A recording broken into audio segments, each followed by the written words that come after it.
Happy independence day everyone. आज इस video में स्वतंत्रता दिवस से जुड़े हुए कमाल के कुछ अंग्रेजी शब्द और उनके मीनिंग लेकर आए हैं। आप सब जानते हैं कि हमारा देश सन 1947 में आज़ाद हो गया था और ब्रिटिश राज का अंत हो गया था। यहाँ पर आज़ाद की बात आई है तो आज़ादी को हम सेलिब्रेट करते हैं। स्वतंत्रता दिवस जो 15 अगस्त को मनाया जाता है उसको हम इंडिपेंडेंस डे बोलते हैं। हम आज़ादी को दूसरे शब्दों से भी कह सकते हैं फ्रीडम और liberty. The day of freedom, the day of liberty. We celebrate independence day on 15 August of every year. अब हमने बात की ब्रिटिश राज की, तो ये ब्रिटिश काल या ब्रिटिश राज, इसके लिए हम किस शब्द का इस्तेमाल करेंगे? तो ब्रिटिश राज या ब्रिटिश काल को हम कॉलोनियल पीरियड या कॉलोनियल इरा के नाम से भी जानते हैं। कुछ लोग इसे ब्रिटिश टाइम भी लिख सकते हैं, लेकिन यहाँ पर अगर मैं बात करूं कि ब्रिटिश टाइम की तो ये लोअर लेवल की इंग्लिश है। आप सभी जगह आप देखेंगे कि इनको कॉलोनियल पीरियड या कॉलोनियल इरा के नाम से ही जाना जाता है, यानी कि ब्रिटिश काल को कॉलोनियल पीरियड या कॉलोनियल इरा के नाम से जाना जाता है। अब अंग्रेज जो हैं वो करीब करीब 200 साल तक हमारे ऊपर राज करके गए हैं, हमें गुलाम बनाकर उन्होंने रखा है। तो यहाँ पर अंग्रेजों की बात आती है तो अंग्रेजों को इंग्लिश में क्या बोलते हैं? अंग्रेजों को इंग्लिश में वाइट्स बोलते हैं। आप इन्हें ब्रिटिशर भी बोल सकते हैं, लेकिन पूरी दुनिया में ब्रिटेन के लोगों को इंग्लिश में वाइट्स कहा जाता है। और इन्होंने कूटनीति का भी काफी सहारा लिया है। तो यहाँ पर अगर बात करें कूटनीति की, तो अंग्रेजों की कूटनीति को बोलते हैं British diplomacy.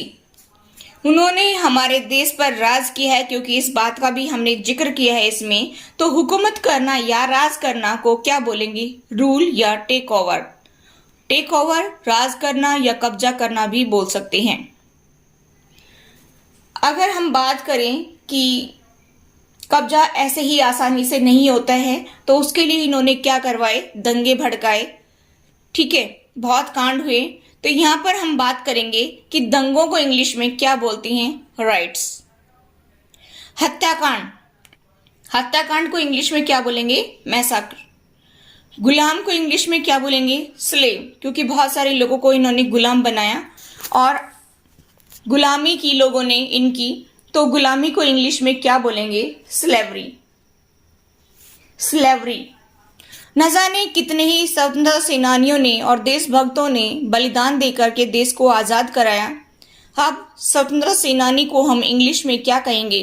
Freedom fighter. Freedom fighter. अब हमने संविधान भी तैयार किया जब हम आजाद हुए, तो उसको क्या बोलेंगे इंग्लिश में? कॉन्स्टिट्यूशन। बहुत सारे देशभक्त हुए, क्योंकि हमने देशभक्तों का जिक्र किया, तो देशभक्त को इंग्लिश में बोलेंगे पैट्रियट। देशभक्ति, देश के खातिर उन्होंने अपनी जान को कुर्बान किया, देशभक्ति की उन्होंने, तो उसको बोलेंगे पैट्रियटिज्म। काफी उन्होंने सैक्रिफाइसेस किए, बलिदान किए, तो बलिदान देना को क्या बोलेंगे? सैक्रिफाइस। अब जो बलिदान दिया था हमारे देशभक्तों ने, तो उनको श्रद्धांजलि दी जाती है। श्रद्धांजलि को क्या बोलेंगे हम? श्रद्धांजलि को हम बोलेंगे ट्रिब्यूट या होमेज। और तो श्रद्धांजलि देना को इंग्लिश में हम क्या बोलेंगे? पे ट्रिब्यूट, पे होमेज। और श्रद्धांजलि को इंग्लिश में बोलेंगे ट्रिब्यूट या होमेज। शहीदों को श्रद्धांजलि देना यानी कि tribute to martyrs. Tribute to martyrs. अब हम बात करते हैं कि पूरे देश में आज़ादी के त्योहार को बड़े धूमधाम से मनाया जाता है। इस दिन झंडा फहराया जाता है और देशभक्ति गीत गाए जाते हैं। तो यहाँ पर झंडा फहराया जाता है। झंडे की बात करें तो झंडा या ध्वज को हम फ्लैग बोलते हैं, और इसमें 3 कलर होते हैं, इसको ट्राई कलर बोलते हैं। फहराना, झंडा फहराना, और फहराना मीन्स होस्ट होता है, और झंडा फहराना host the flag. Host the flag या flag unfurl. Flag unfurl. हमने इसमें बात की झंडे के बारे में, तो झंडा फहराया जाता है। झंडे में 3 कलर होती हैं, ट्राई कलर्स बोलती है उसको, तिरंगे को, और फहराना होइस्ट होता है। Our prime minister is going to hoist the flag. अब हमारे प्रधानमंत्री जो है वो झंडे को फहराएंगे। Our prime minister is going to hoist the flag. देखिए, हमने इसमें बात की झंडे की, तो हम झंडे के बारे में पूरी जानकारी ले लेते हैं, तभी हम आगे बढ़ते हैं।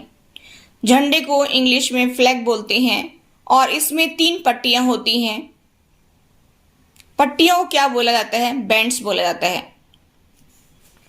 पट्टियां जो होती हैं इनको बैंड्स बोला जाता है। फर्स्ट वाली पट्टी को टॉप बैंड, सेकेंड वाली पट्टी को मिडल बैंड और लास्ट वाली पट्टी को बॉटम बैंड बोला जाता है। देखिए, जो ट्राइकलर है यानी कि तिरंगा जो हमारा है, उसमें एक बीच में चक्र भी होता है। उससे पहले मैं बताना चाहूंगी कि ये जो ऊपर वाला कलर है, इसको हम जो है ऑरेंज कलर नहीं बोलेंगे, इसको हम केसरिया रंग यानी कि सैफरन कलर बोलते हैं। इस झंडे के बीच में एक अशोक चक्र है, इसका कलर नेवी ब्लू है। इसे व्हील ऑफ टाइम भी बोलते हैं, क्योंकि इसमें तिल्लियां होती हैं, वो 24 होती हैं, और तिल्लियों को इंग्लिश में स्पॉक्स बोलते हैं। तो यहां पर बात आई कि उसमें 24 तिल्लियां होती हैं, तो 24 स्पॉक्स हो गई। ठीक है, अब हम बात करते हैं फहराने को। तो झंडा फहराया जाता है, तो प्रधानमंत्री क्या करते हैं? झंडे को लहराते हैं। फहराने को हमने बोला hoist. Hoist, our prime minister is going to hoist the flag. इस दिन क्या होता है कि बहुत ज्यादा भीड़ होती है, बहुत ज्यादा लोग इकट्ठे होते हैं, बहुत सेलिब्रेट करते हैं और अपने जो रीति रिवाज है उन्हीं के अकॉर्डिंग वो काम करते आ रहे हैं। यानी कि जैसे सेलिब्रेट पहले करते आए थे वैसे ही सेलिब्रेट करते हैं। तो भीड़ को क्या बोलेंगे? क्राउड। परंपरा या रीति रिवाज को बोलेंगे ट्रेडिशन। धूमधाम से इस दिन को मनाया जाता है, झांकियां निकाली जाती हैं, तो इसको धूमधाम को बोलेंगे पॉम एंड शो। झांकी को बोलेंगे ग्लिम्स या टैब्लो। लोक नृत्य को बोलेंगे फोक डांस। देशभक्ति गीत गाए जाते हैं, पैट्रियोटिक सॉन्ग्स। राष्ट्रगीत को बोलेंगे नेशनल एंथम। इस दिन बहुत सारे लोग जो है पतंगबाजी भी करते हैं, पतंग उड़ाते हैं और खूब एंजॉय करते हैं। तो पतंग को बोलेंगे काइट, और पतंग का जो धागा होता है उसको, जो कच्चा धागा होता है उसको सदी बोलते हैं, यानी कि इंग्लिश में उसको थ्रेड बोलते हैं। अब इसके साथ में मांझा होता है, तो मांझे को लाइट थ्रेड बोलते हैं। और उस दिन जो है लोग पेच लड़ाते हैं, यानी कि काइट फाइट। पेच लड़ाना को बोलेंगे काइट फाइट, क्योंकि एक दूसरे के पतंग को काटने के चक्कर में रहते हैं। ठीक है, अब इसकी जो चरखी होती है, जैसे कि आप देख रहे हैं, चरखी को बोलेंगे काइट स्पूल। चरखी को क्या बोलेंगे? Kite spool. अब लोगों में होड़ होती है कि हमारा पतंग ऊपर जाए, और इसके चक्कर में दूसरों के पतंग को काटा जाता है। तो पतंग लूटना, grab the kite. Grab the kite. शहीद को बोलेंगे मार्टर। शहादत को बोलेंगे मार्टरडम। मार्टरडम। सलाम या सलामी को बोलेंगे सैल्यूट। सैल्यूट। जय हिंद, जय भारत। Thanks for watching.